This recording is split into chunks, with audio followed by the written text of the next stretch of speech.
പണ്ടൊരു പുൽമേട്ടിൽ ചങ്ങാതിമാരായ ഒരു ഉറുമ്പും ഒരു പുൽച്ചാടിയും ഉണ്ടായിരുന്നു. വേനൽക്കാലം വന്നെത്തിയപ്പോൾ കഠിനാധ്വാനിയായ ഉറുമ്പ് ധാന്യങ്ങളും മറ്റ് ഭക്ഷണ സാധനങ്ങളും ശേഖരിച്ച് തൻ്റെ കൂട്ടിൽ സൂക്ഷിച്ചു വെക്കുന്ന തിരക്കിലായിരുന്നു. മടിയനായി പുൽച്ചാടിയാവട്ടെ പാട്ടും പാടി നൃത്തവും ചെയ്ത് പുൽമേടയിലൂടെ ചാടി ചാടി നടന്നു.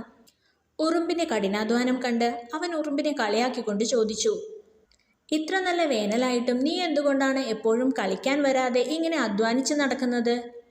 ഇത് കേട്ട ഉറുമ്പ് മറുപടി പറഞ്ഞു, "വൈകാതെ തന്നെ മഞ്ഞുകാലം വന്നെത്തും. ഇപ്പോൾ നമ്മൾ എന്തെങ്കിലും ശേഖരിച്ചു വെച്ചിട്ടില്ലെങ്കിൽ മഞ്ഞുകാലത്ത് പട്ടിണി കൊണ്ട് നമ്മൾ മരിച്ചു പോകും. നീയും എന്തെങ്കിലും എന്നെപ്പോലെ കരുതി വെക്കുന്നതാകും നല്ലത്." എന്നാൽ ഉറുമ്പിൻ്റെ ഉപദേശം പുൽച്ചാടി ചെവിക്കൊണ്ടില്ല. അവൻ പിന്നെയും പുൽമേടയിലൂടെ തുള്ളിക്കളിച്ചു നടന്നു.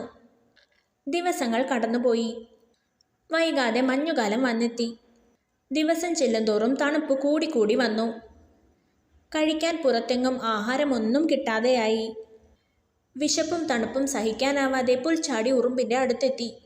തനിക്കും കൂടി ഭക്ഷണവും അഭയവും തരണമെന്ന് അവൻ ഉറുമ്പിനോട് യാചിച്ചു. ഇത് കേട്ട ഉറുമ്പ് ചോദിച്ചു, "ഞാനെന്തിനാണ് നിന്നെ സഹായിക്കുന്നത്? വേനൽക്കാലം മുഴുവൻ ഞാൻ കഷ്ടപ്പെട്ട് പണിയെടുത്തപ്പോൾ നീ വെറുതെ കളിച്ചു നടക്കുകയായിരുന്നില്ലേ? അന്ന് ഞാൻ പറഞ്ഞതിൻ്റെ അർത്ഥം എന്താണെന്ന് നിനക്കിപ്പോൾ മനസ്സിലായോ?"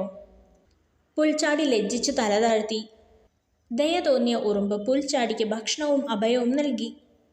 തൻ്റെ വിഡ്ഢിത്തരം മനസ്സിലാക്കിയ പുൽച്ചാടി ഇനി വരുന്ന വേനൽക്കാലങ്ങളിലെല്ലാം കഷ്ടപ്പെട്ട് അധ്വാനിച്ച് ഭക്ഷണവും മറ്റും സമ്പാദിച്ചു വയ്ക്കുവാൻ തീരുമാനിച്ചു.